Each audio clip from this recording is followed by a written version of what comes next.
Welcome back to America Decides. As you might remember, 1 week ago, we devoted the entire hour of this show to the House bill carrying the Trump economic agenda. That bill passed this week in the House. And I want to quickly summarize some of its key components. It renews the Trump tax cuts of 2017. It raises the standard deduction from $1,000 to $2,000, also raises the deduction limit from $10,000 to $40,000 for state and local taxes. It also eliminates federal taxes on overtime and tips, eliminates taxation on interest for auto loans for American-made, that's important, American-made cars. It also increases the standard deduction by $4,000 for Americans 65 and older. There are also some spending reductions. Medicaid down by nearly $700 billion, food stamps down $267 billion, and $64 billion in other assorted cuts. All of this over the next decade. Now, 7.6 million Americans would lose Medicaid coverage, 1.4 million due to changes related to eligibility linked to their legal status. Those are some of the granular specifics. For the big picture on deficits, debt, and spending trends, let me welcome back to our program Maya MacGuineas, president of the Nonpartisan Committee for a Responsible Federal Budget. Maya, you with me at this table last Friday. Talk to me about what this bill is, what it isn't, and the implications for those worried about the increasing debt load of the United States. Yeah, thank you, Major. Nice to be with you again. And there are even more reasons to be worried about that debt load just given the past week where markets continued to be concerned. So as you went over, this is a bill that extends tax cuts, expands tax cuts, creates new tax cuts, adds spending, does have some offsets, but not nearly enough to fully cover the cost of the bill.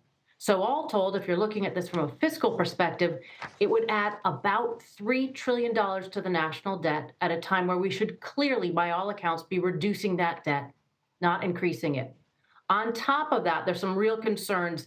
It's very front-loaded in all the borrowing and very back-loaded in all the savings, which is a trick we all know very well. So even just in the first year that everything would be fully implemented in 2027, it would increase deficits by about $600 billion. There are other concerns. The growth rates that some folks are assuming are astronomically high, like multiples more than anybody else is assuming.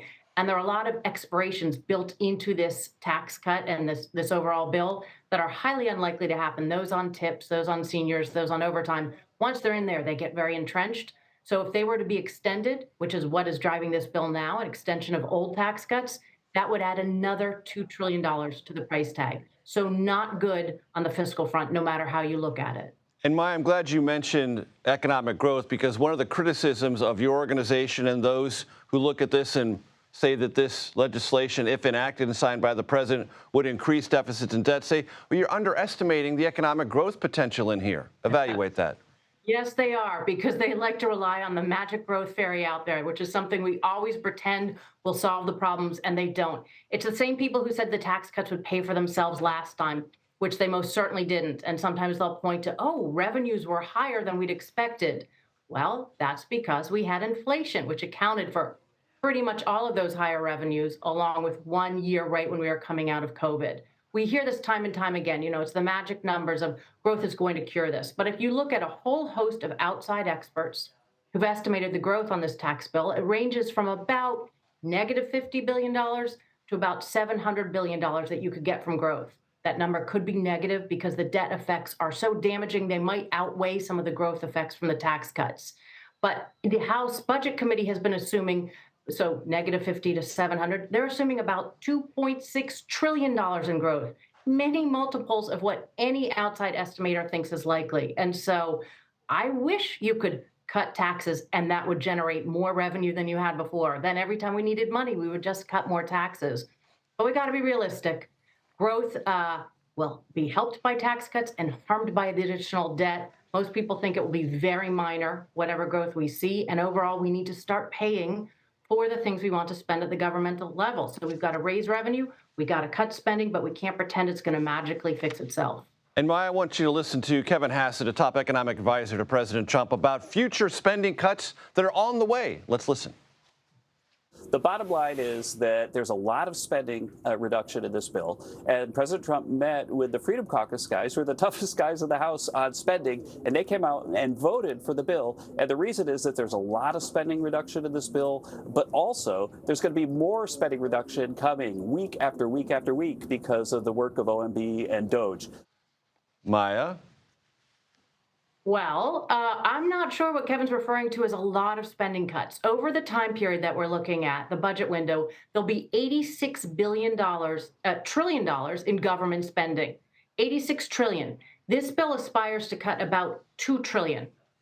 DOGE has over about 100 billion, and much of that hasn't been verified.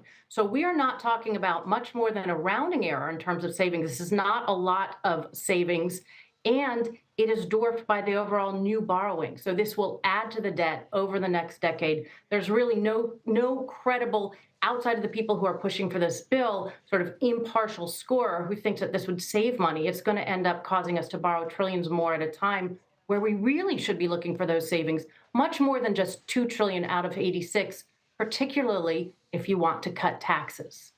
Maya MacGuineas, Committee of Responsible Federal Budget. Thanks so much. I appreciate it. Thank you, Major.